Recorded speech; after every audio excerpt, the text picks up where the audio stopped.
நமச்சிவாய நாராயணா நாதந்தாள் வாழ்க. யூடியூப் அன்பர்களே, காலை வணக்கம். ஏஜி ஜோதிடம் வழியாக உங்களை சந்திப்பதில் மிகவும் மகிழ்ச்சியான தருணமாக இருக்கிறது. இந்த வீடியோ காணொலியில் ராகு கேதுவுடைய பெயர்ச்சி பற்றி ஒவ்வொரு ராசிக்காக போட்டுட்ருக்குறோம். அந்த வரிசையில் ரிஷப ராசிக்கு ராகு கேது என்ன பலன்களை தருவார் அப்படிங்கிறத பார்க்கலாம்.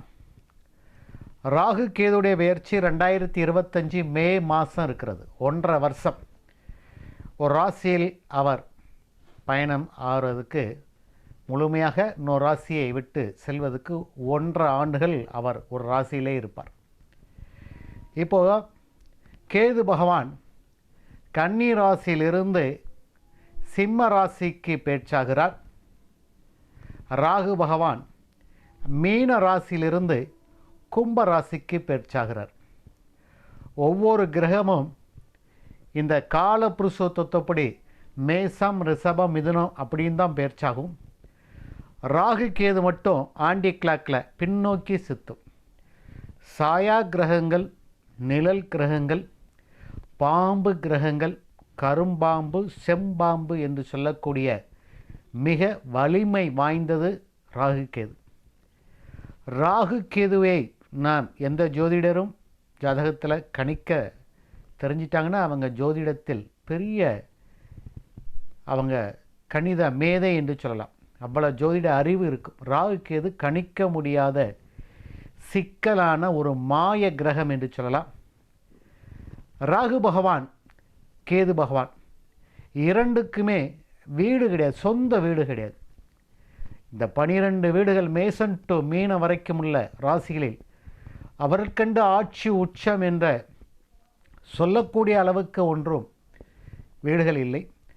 அவர் எந்த வீட்டில் இருக்கிறாரோ அந்த வீட்டின் அதிபதி போல் செயல்படுவார். எந்த கிரகத்தோடு சேர்ந்திருக்கிறாரோ அந்த கிரகத்தினுடைய அதிபதி போல் அல்லது அந்த கிரகத்துடைய நிழலாக செயல்படுவார் என்பதுதான் ராகு கேதுவுடைய உண்மையான தத்துவம். அப்போ ரிஷபராசி என்பவர்களே சுக்கிரன்.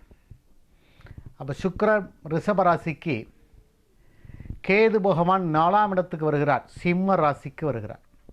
கன்னி ராசியிலிருந்து அவர் பின்னோக்கி நகர்ந்து 4ஆம் இடமான சுகஸ்தானத்துக்கு வருகிறார்.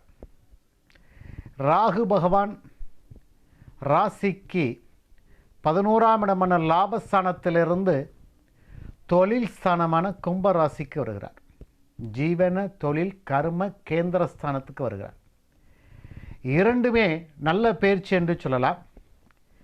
பாவ கிரகங்கள் கேந்திரத்தில் பயிற்சியாகிறதும், சுப கிரகங்கள் திரிகோணத்தில் பயிற்சியாகிறதும் ரொம்ப நன்மை பயக்கும் என்பதுதான் ஜோதிடத்தில் விதி. அந்த வகையில் பார்க்கும்போது முழுமையான பாம்பு கிரகமான பாவ கிரகம் இரண்டுமே 2 கேந்திரத்தில் பயிற்சியாக வருகிறது. ரிஷபராசி அன்பர்களுக்கு இந்த ராகு கேது பயிற்சி ரொம்ப நல்லா இருக்கும்.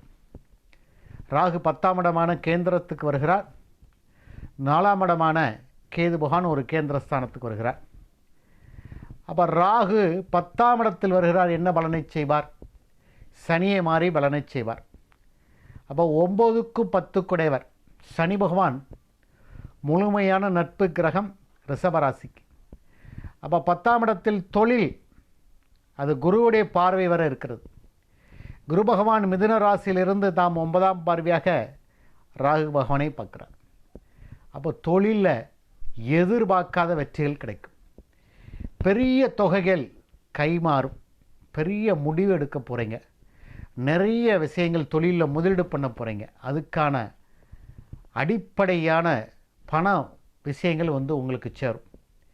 எந்த துறையில் இருக்கட்டும். நீங்கள் பொதுவாக ராகு பகவான்கிறது மறைமுக, ரகசிய, எதிர்பார்க்காத தனலாபங்களை கொடுப்பார். நான் எல்லா வீடியோவிலும் இதான் சொல்லியிருக்கிறேன். எப்படி பணம் தருவார் அப்படின்னு சொல்ல முடியாது. அந்த அளவுக்கு கோடிகளை கொட்டித்தரக்கூடியவர் ராகு தான். கூரையை பித்து கொண்டு பணம் நமக்கு விழுந்தது அப்படின்னு சொல்லுவாங்கன்னா, ஒரே நாள் இரவில் பெரிய பணக்காரன் ஆகிட்டான் அப்படின்னு சொன்னால் அது ராகுடைய மாயாஜாலம்தான். ராகு தான் அப்படி பெரிய பணக்காரனாக்குவார். அரசியல், விளையாட்டு, தொழில், வியாபாரம், உத்தியோகத்தில் கூட திடீர்னு பெரிய பதவியெல்லாம் நமக்கு கிடச்சிரும்.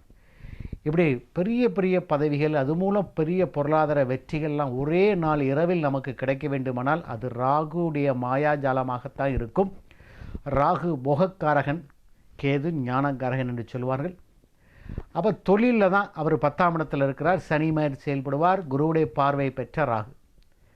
தொழிலில் பெரிய வெற்றி கிடைக்கும். ஏற்றுமதி இறக்குமதி தொழிலில் இருக்கிற ரிஷபராசி அன்பர்களுக்கு கடுமையான வெற்றி. உங்களுடைய தொழில் இந்த கடல் வாணிபம் பெரிய லெவலில் உங்களுக்கு லாபத்தை கொடுக்கும். இந்த 2ஆம் நம்பர் பிஸ்னஸ் பண்ணுறவங்க, பங்குச்சந்தை, இதிலெல்லாம் பெரிய வெற்றிகள் கிடைக்கும். பெரிய முதலீடு போட்டு வட்டிக்கு விட்டுருப்பாங்க.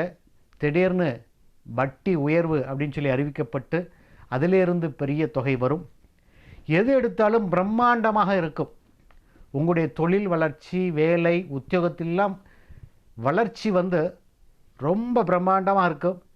நீங்கள் எதிர்பார்த்துட்ருப்பீங்க இவ்வளோ அமௌண்ட்டு தான் நமக்கு இந்த வருடம் வரும் அப்படின்னு. அதை விட 5 மடங்கு 10 மடங்கு தொழில் வியாபாரம் மூலமாக உங்களுக்கு செல்வம் பெருகும். ராகு 10ல் இருக்கிறது ரொம்ப நல்லதுங்க. பாவக்கிரகங்கள் ஒரு கேந்திரத்தில் இருக்க ரொம்ப நல்லது. அதுவும் அவர் சனி வீட்டில் இருக்கிறது. குரு பார்வை பெற்ற ராகு பகவான் அள்ளி கொடுக்க போகிறார். எந்த வகையில் எலக்ட்ரிக்கல், எலக்ட்ரானிக்கல் இந்த மாதிரி விஷயங்கள்லாம் இருக்கிற பெரிய முதலீடுகள் உங்களுக்கு வந்து சேரும். அரசியலில் ஜெயிக்க போகிறீங்க. ரிஷபராசி என்பர்களே, 10ஆம் இடத்தில் ராகு தொடர்பு கொண்டால் அரசியலில் சின்ன சின்ன பதவியில் இருக்கிறீங்க. எனக்கு இந்த அரசியலில் பெரிய பதவி கிடைக்குமா, தலைமைக்கு நான் நெருங்கி போவோம்னா எனக்கு ஒரு நல்ல சீட்டு கிடைக்குமா, இந்த இடத்துல போட்டி போடலாமா அப்படின்னு எண்ணங்கள் இருக்கிற ரிஷபராசி அரசியல்வாதிகளுக்கு இது ஒரு பெரிய பொற்காலம் என்று சொல்லலாம். பார்த்தா அது அரசியலும் ஒரு வேலை தான், தொழில் தான், அது மூலம் வருமானமும் உண்டு. அரசியல் பெரிய வெற்றி கொடியை நாட்டப் போகிறீங்கள் ரிஷபராசி என்பர்கள். சினிமா துறையில் முயற்சி பண்ணி கொண்டிருக்கிற இந்த ரிஷபராசி என்பவர்களுக்கு ஆண் பெண் இருபாலருக்கும் சினிமா துறையில் உங்களுக்கு ஒரு நல்ல இடத்தை ஃபிக்ஸ் பண்ணி கொடுக்க போகிறார். இப்போ தான் அவர் 10ஆம் இடத்துக்கு ரொம்ப நல்லது. அதை ஃபிக்ஸ் பண்ணி கொடுத்து இது மூலம் உங்களுடைய வாழ்க்கை கடைசி வரைக்கும் அந்த துறையில் பெரிய லாபத்தை கொடுக்கக்கூடியான அடிப்படை தேவைகளை அவர் பூர்த்தி செய்வார். அப்போ சினிமா, அரசியல், விளையாட்டு எந்த துறையிலும் உங்களுக்கு வெற்றி கிடைக்கும். ஏற்கனவே உத்தியோகத்தில் இருக்கிற தனியார் அல்லது அரசாங்க உத்தியோகத்தில் இருக்கிறேன்னா திடீர்னு உங்களுக்கு ஒரு பதவி உயர்வு கிடைக்கும். பதவி உயர்வுனா எதிர்பார்க்காத இடத்திலிருந்து பதவி உயர்வு, விரும்பிய இடத்தில் இடமாற்றம். இப்போ எங்கேயாவது நாங்கள் ஒரு நல்ல வேலை பார்த்துட்ருக்குறேன், எனக்கு சொந்த ஊரில் இந்த வேலை கிடச்சின்னா, இடமாற்றம் கிடச்சின்னா ரொம்ப நல்லாயிருக்கும் அப்படிம்பீங்க. எதிர்பார்த்துட்டே இருந்திருப்பீங்க, நிறைய முயற்சி எடுத்துகிட்ருப்பீங்க ரிஷபராசி என்பவர்களுக்கு. இடமாற்றம் நம்ம சொந்த ஊருக்கு பக்கத்தில் போனால் ரொம்ப நல்லா இருக்குமே அப்படின்ட்டு. ஆனால் அந்த இடமாற்றம் இப்போ திடீர்னு கிடச்சிரும். யாராவது சொந்த ஊர்லேருந்து ட்ரான்ஸ்ஃபர் பண்ணுவாங்க, அந்த இடத்துக்கு உங்களை மாற்றுவாங்க. பதவி உயர்வு, சம்பள உயர்வு, விரும்பிய இடத்தில் இடமாற்றங்கள் அப்படின்னு தொழில், வியாபாரம், உத்தியோகத்தில் உங்களுக்கு பெரிய வெற்றிகளை, எதிர்பார்க்காத தனலாபங்களை, நினைத்து பார்க்காத தனலாபங்களை இந்த ராகு பகவான் 1.5 வருஷ காலமாக உங்களுக்கு கொடுக்க காத்திருக்கிறார். என குரு பார்க்குறார். ராகு 10ஆம் இடத்தில் இருக்க ரொம்ப நல்லது. அது குரு பார்த்த ராகு சும்மா கேட்கவே வேண்டாம், ரொம்ப அள்ளி கொடுக்க போகிறார். தொழிலில் உங்களுக்கு பெரிய வெற்றிகளை கொடுக்கும். ஏன்னா அது தொழில் ஸ்தானம், 10ஆம் இடம். அப்போ வேலை இல்லாதவங்களுக்கு வேலை கிடைக்கும். திடீர்னு எனக்கு வேலைக்கு ட்ரை பண்ணிகிட்டே இருப்பீங்க. ஏதாவது ஒரு சின்ன வேலை கிடைச்சாலும் போதும், கொஞ்சம் வருமானம் கிடைச்சாலும் போதும், குடும்பத்தை நடத்தலாம் அப்படின்னு நினச்சிட்டு இருக்கும் போது பெரிய பொறுப்புகள் உங்களுக்கு சேரும். சமூகத்தில், வேலையில், அதெல்லாம் பெரிய பெரிய பொறுப்புகள். இந்த பொறுப்புலாம் நமக்கு கிடைக்குமா அப்படின்னு கிடைக்காதுன்னு அப்படின்னு நினச்சிட்ருப்பீங்க. அந்த பொறுப்புகள்லாம் இப்போ வரும். உங்களை அபரிதமான தொழில் மூலம் உங்களை வளர்ச்சியை உருவாக்கி தருவர் ராகு காத்திருக்கிறார். நல்லா இருக்குங்க தொழில். ஏன்னா 10ஆம் இடத்தில் என்ன இருக்காரோ அந்த 10ஆம் இடத்து அதிபதி மாதிரி தான் செயல்படுவார். கேந்திரத்தில் இருக்கிறது ரொம்ப நல்லது. அதிகமான லாபங்களை தொழில் மூலம் கொடுக்க ராகு காத்திருக்கிறார். ரிஷபராசி என்பதிலே கேது பகவான் 4ஆம் இடத்துக்கு இருக்கிறார். 4ஆம் இடங்கிறது ஒரு கேந்திர ஸ்தானம் தான். 1, 4, 7, 10ங்கிற ஒரு கேந்திர மனை என்று சொன்னாலும், சிம்ம ராசிங்கிறது சூரிய பகவான். சூரிய பகவானுக்கு ராகு கேது பகை கிரகம். அப்போ பகை வீட்டுக்கு கேது வருகிறாரே, கேந்திரத்தில் இருந்தால் நல்லதுன்னு சொல்கிறீங்க. அப்போ பகை வீட்டுக்கு வந்தால், சூரியன் வீட்டுக்கு வந்தால் சூரியன் மாதிரியே தான் செயல்படுவார். சூரியன்கிறது தலைமை கிரகம். தலைமையுடைய பண்பு, ஞானம், அறிவு உங்களுக்கு இருக்கும். அந்த அரசாங்கத்தில் உத்தியோகம் செய்யும் போது இந்த தலைமை பொறுப்புக்குள்ள கொடுத்தாங்கன்னா அதில் நிவர்த்தி நேர்மையாக செயல்படக்கூடிய வாய்ப்புகளை கேது பகவான் கொடுப்பார். கேது ஞானக்காரகன். இந்த பொறுப்பை நம்ம நேர்மையாக பண்ணிங்கன்னா, ஒரு சமூகத்திலே ஒரு பொறுப்பு கிடைச்சா அந்த நேர்மையாகவும் திறமையாகவும் செயல்படக்கூடிய அமைப்பை கேது பகவான் கொடுப்பார். 4ஆம் இடத்தில் இருக்கிறார். அறிவு, உங்களுடைய ஆன்மீகம், இது மூலம் உங்களுக்கு ஒரு நல்ல வழியை காட்டுவார் கேது பகவான். தாயாருடைய உடம்பு நிலையை பார்த்துக்கிடுங்க. பாவக்கிரகங்கள் 4ஆம் இடத்துல கேந்திரத்தில் இருந்தாலும் 4ஆம் இடத்தில் இருக்கிறது நல்லதில்லை. அப்போ தாயார் உடம்புக்கு சின்ன சின்ன மருத்துவ செலவுகள் கூடும். வீடு, மனை, வாகனங்கள் சம்பந்தப்பட்ட விஷயங்கள் கவனமாக இருங்க. 4ஆம் இடத்துல கேது இருக்கிற நல்லதுன்னு சொல்லிட்டேன். சில விஷயங்களில் இந்த கேது பகவான் உங்களுக்கு சில இடைஞ்சல்களையும் சில விஷயங்களையும் செய்வார். குறிப்பாக 4ஆம் இடங்கிறது என்னென்னா, அந்த சொத்து விவகாரங்கள், வீடு, புதிய வீடு அப்படி வாங்கும் போது, இல்லை ஒரு புதிய வீடு வாங்கலாம், நிறைய பணம் இருக்குது, ஒரு இடங்கள் 10 சென்ட் இடம் வருது அப்படின்னு நீங்கள் நினச்சிங்கன்னா வாங்கி போடுங்க. அதெல்லாம் எந்த மாற்று கருத்தும் இல்லை.